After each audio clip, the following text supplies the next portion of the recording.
Kumusta? Ako si Kim. Ako ang inyong makakasama sa module na ito. Ang module na ito ay tungkol sa paggamit ng mga makabagong kasangkapan at teknolohiyang pangkomunikasyon. Pagkatapos sa pag-aralan ang module na ito, inaasahang makakaya mo ng malaman ang kahulugan at kahalagahan ng teknolohiya, matukoy ang mga paalala at hakbang sa wastong paggamit ng mga kagamitang pang-teknolohiya, malaman ang iba't ibang uri ng teknolohiyang pangkomunikasyon, at maisagawa ang mga natutunan mula sa module sa pang-araw-araw na pamumuhay. Sagutin ang naihandang pagsasanay upang malaman mo kung gaano kalawak ang kaalaman tungkol sa paksang tatalakayin. I-click ang pretest button upang tumungo sa pagsasanay. I-click at ilagay ang 5 kagamitan sa kanang bahagi ng screen na sa inyong palagay ay makabagong teknolohiya.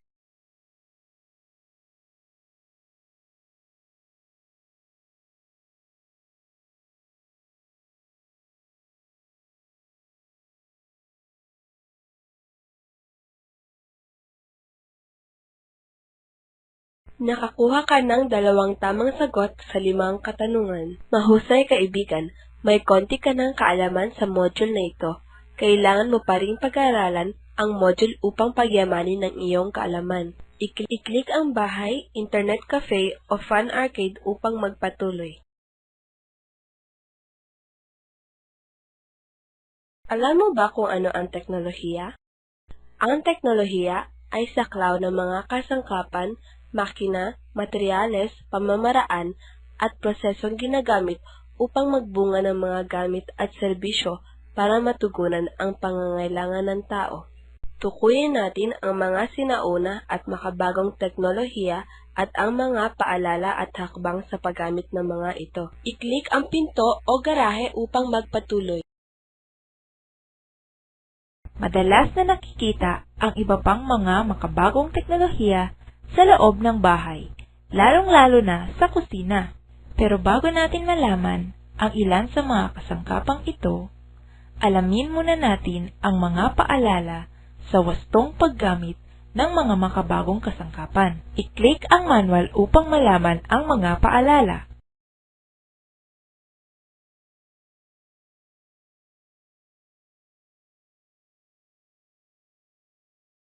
Paalala, lahat ng mga kasangkapang elektrikal ay may masiselang bahagi na hindi dapat mabasa tulad ng mga wire o kable ng mga kasangkapan.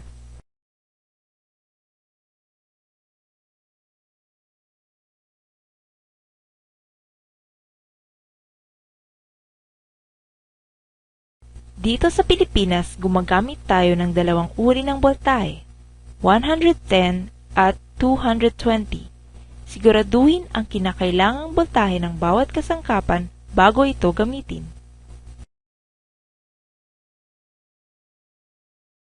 May mga bahagi ang mga kasangkapang pambahay na madaling masira kung hindi gagamitin ng wasto. Mag-ingat sa paggamit.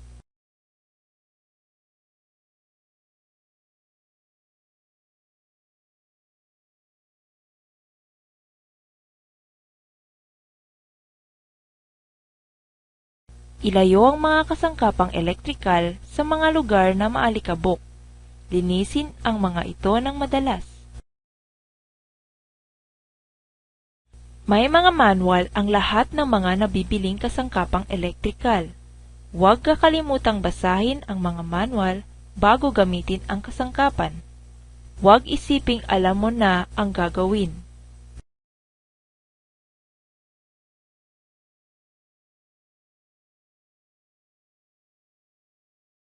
Kailangang laging tandaan ang mga paalalang nabanggit sa paggamit ng mga kasangkapang elektrikal. Alamin na natin ngayon ang ilan sa mga hakbang sa paggamit ng mga makabagong teknolohiyang pangkusina. I-click ang rice cooker, turbo boiler, pressure cooker, blender, microwave oven, o refrigerator na pag-aaralan.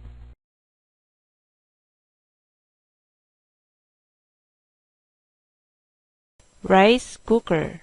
Kapag gumagamit ng rice cooker, hindi na kailangang tignan kung luto na ang kanin. Ito ay kusang namamatay kapag luto na ang kanin. Malalaman mong luto na ang kanin kapag umilaw na ang indicator. I-click ang hakbang button para sa halimbawang paggamit.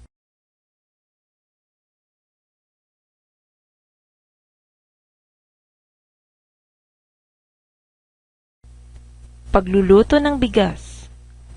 Una, sukatin ang bigas gamit ang tasa ng rice cooker. Ikalawa, hugasan ang bigas at maglagay lamang ng tamang sukat ng tubig. Ikatlo, ilagay na ang nahugasang bigas sa lalagyan ng rice cooker. Ikaapat, isaksak ito sa isang outlet at pindutin ang lever na magsisindi dito. Hintayin ang indikasyon na luto na ang kanin. Kapag luto na ang kanin, pwede na itong ihanda sa pagkainan.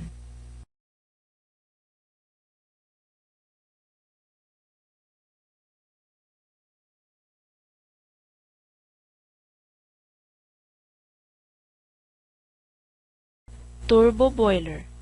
Kasangkapang dekuryente na ginagamit sa pag-ihaw ng manok o mga karne. Higit na mabilis kesa paggamit ng uling.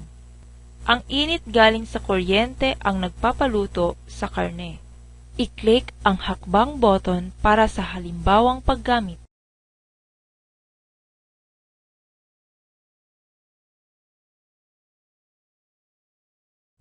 Pag-iihaw ng karne. Una, ihanda ang karne. Ipahid ang mga halo nito. Ikalawa, ilagay ang karne sa turbo boiler at iset katulad ng nasa manual. Ikatlo, paandarin ang turbo boiler. Malalaman mong luto na ang karne kung ito ay kulay kayumanggi na. At pagkatapos ay ihanda na ito.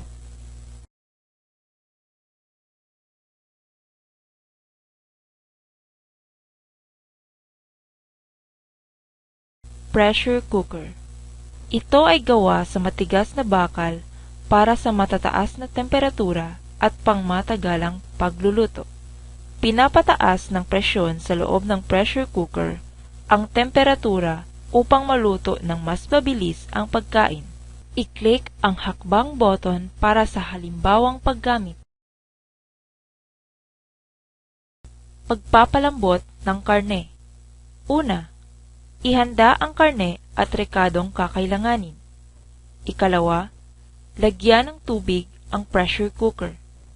Ikatlo, isalang ang pressure cooker kasama ang karne at mga rekado.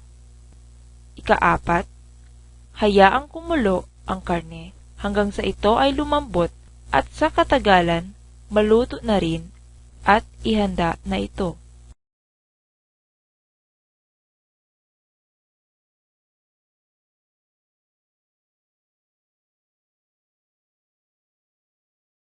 Blender. Dinudurog ng blender o osterizer ang matigas na pagkain sa maliliit na piraso katulad ng yelo at iba pa. Maaari mong paghaluin dito ang mga prutas upang gawing shake. I-click ang hakbang button para sa halimbawang paggamit.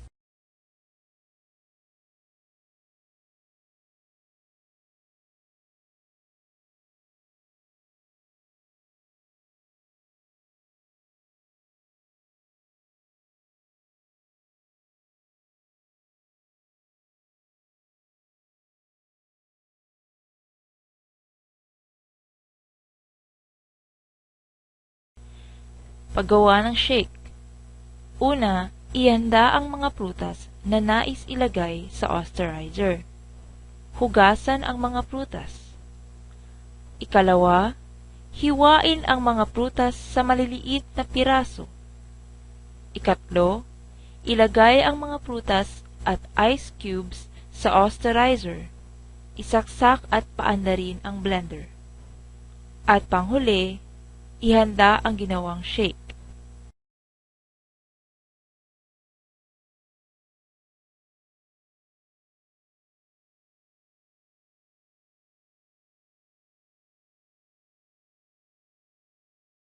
Microwave oven. Maaaring magluto, magpainit at magpatunaw ng heladong pagkain sa microwave oven. Maaari mong initin ang malamig na pagkain mula sa refrigerator kung nagmamadali. Maaari ka ring magpatunaw ng heladong pagkain upang makatipid sa oras. I-click ang hakbang button para sa halimbawang paggamit.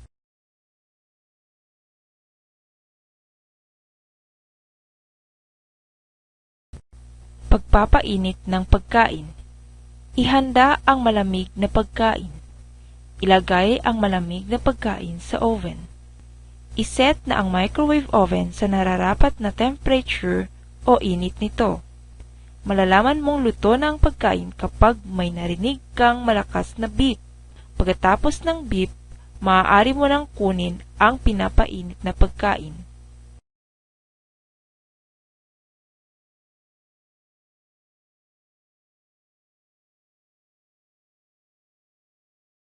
Refrigerator. Ang refrigerator ay pinagpapalamigan ng pagkain, inumin at iba pa. Itinatago dito ang mga karne, isda at gulay upang hindi masira ang mga ito. I-click ang hakbang button para sa halimbawang paggamit.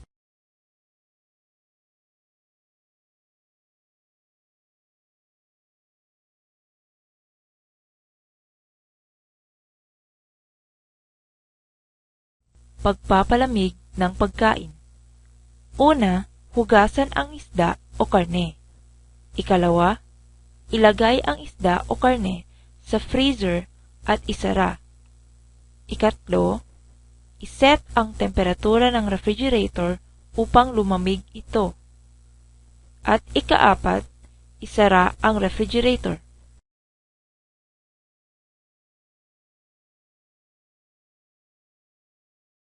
Natapos na nating matukoy at malaman ang mga sinaunang kagamitan at makabagong teknolohiya. I-click ang larawan button upang magbalik sa aralin. I-click ang pinto o garahe upang magpatuloy o i-click ang home button para tumungo sa Ang mga sinaunang kasangkapan ay naging batayan sa paggawa ng mga makabagong teknolohiya. Kadalasang nakikita ang mga kasangkapang ito sa mga garahe o di kaya ay sa atik ng bahay. Click ang black and white na telebisyon, radyo o plantsyang diuling. Black and white na telebisyon. Ang black and white na telebisyon ay may tuner na pinipihit upang makapili ng gustong channel na papanoorin. Gumagamit ito ng antena upang makasagap ng television broadcasts. Puti at itim lang ang makikitang kulay sa screen at tinatawag din itong monochromatic na telebisyon.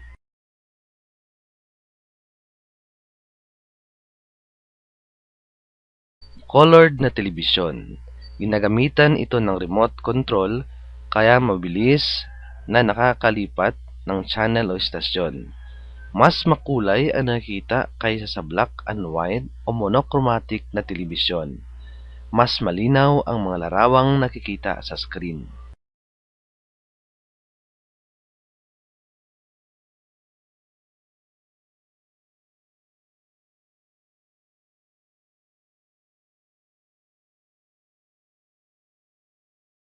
Radyo.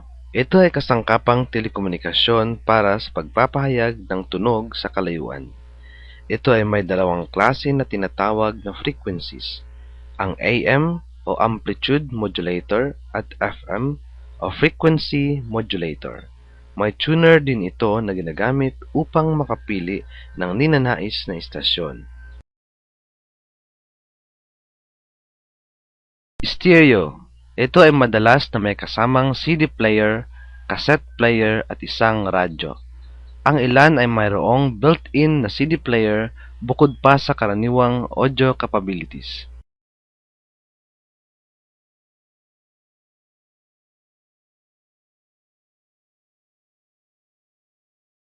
Plantsyang diuling. Kasangkapang ginagamit upang maalis ang gusot sa damit. Ginagamitan ito ng nagbabagang uling upang uminit ang plancha. Pagkatapos itong gamitin, pinapahiran ito ng kandila para hindi ito kakalawangin.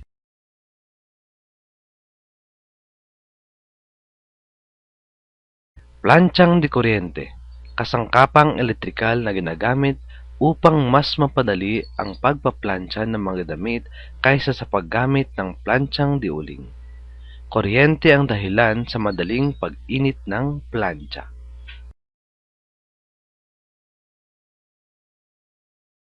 Natapos na nating alamin ang mga sinaunang kagamitan at maihambing ito sa mga makabagong teknolohiya. I-click ang larawan button upang magbalik sa aralin.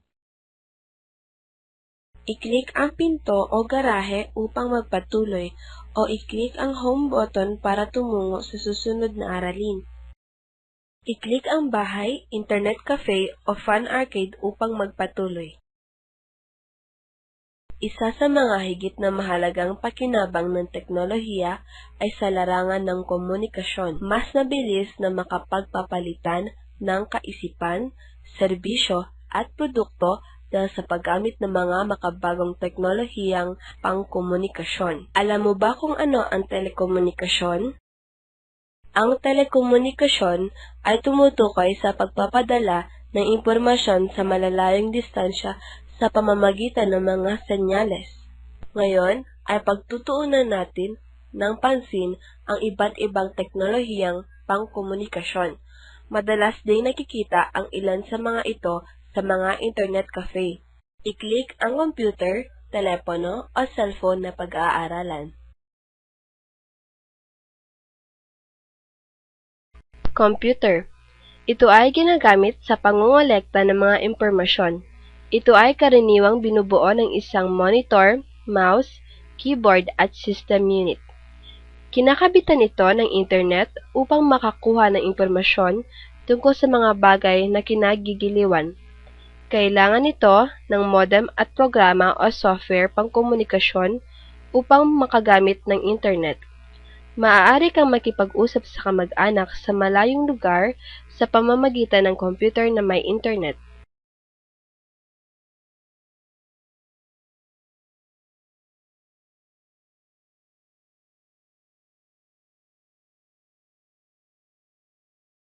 Telepono, kagamitang pangkomunikasyon na gumagamit ng kable upang maipadala ang mga mensahe sa kanilang dapat puntahan. Ang telepono na nakapagpapadala ng mga mensaheng nakasulat ay tinatawag na facsimile transmitter o telefax machine. Ang ibang telepono ay may built-in na recorder na nagtatala ng mga mensahe na tumatawag sa inyo kapag wala kayo.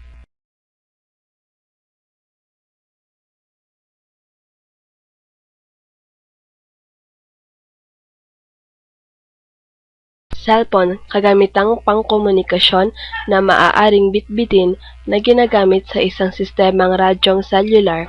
Gumagamit ang mga ito ng radio wave sa paghahatid ng mensahe. Ang cell sites ay isang tore na naghahatid ng radio waves.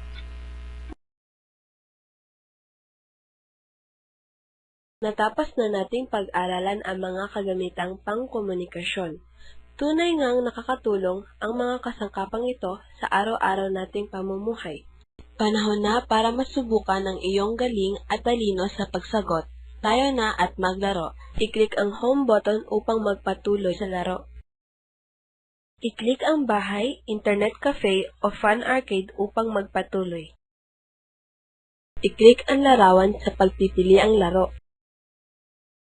Panuto. Tukuyin ang inilalarawan sa kaliwang cellphone at i-click ang letra ng tamang sagot. Number 1. Tumutukoy sa pagpapadala ng impormasyon sa malalayang distansya sa pamamagitan ng mga senyales. A. Telekomunikasyon. B. Internet. C. Computer.